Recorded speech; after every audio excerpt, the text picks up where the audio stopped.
I want to express a very warm welcome to all of you. I don't know why it is that whenever we have some matter of responsibility, we seem to always ask for the same people. And you've been generous enough to respond to a number of requests, and I know that you did in other years. So we're very grateful to you. And I appreciate particularly the chance to ask you to come to the White House on this occasion, which I think is perhaps not as obvious as some of the causes which have engaged your attention, but which I think has a great national significance and can be a very lasting benefit to our country.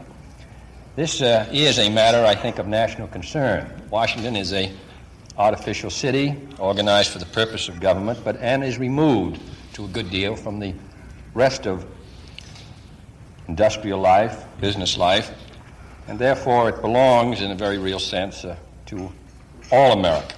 One of our problems, of course, in attempting to build this building has been that every one of you are engaged in comparable activities in your own community. Los Angeles has had a tremendous drive recently. This kind of work's been done, of course, in San Francisco, Detroit, most famously in Lincoln Center. And therefore, all of you having your own local responsibility, it's somewhat difficult to consider our national need. In addition, there's a tendency to feel that this is a matter which does affect the nation at home and abroad, and it's a matter which the federal government should take on. My response is that the federal government does have a responsibility. This was begun, as you remember, in the administration of President Eisenhower, when the Congress passed enabling legislation, but providing that the fundraising should be private. And then President Eisenhower gave it his support, and he now, Mrs. Eisenhower, serves with Mrs. Kennedy as one of the honorary co-chairmen. I think President Eisenhower felt, as I do now feel, that this matter is very important to us as a country.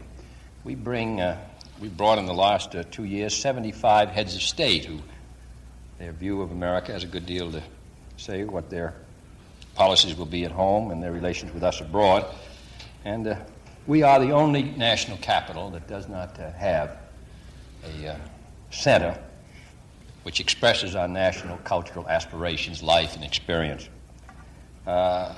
Washington is the leader. This country is the leader of the free world.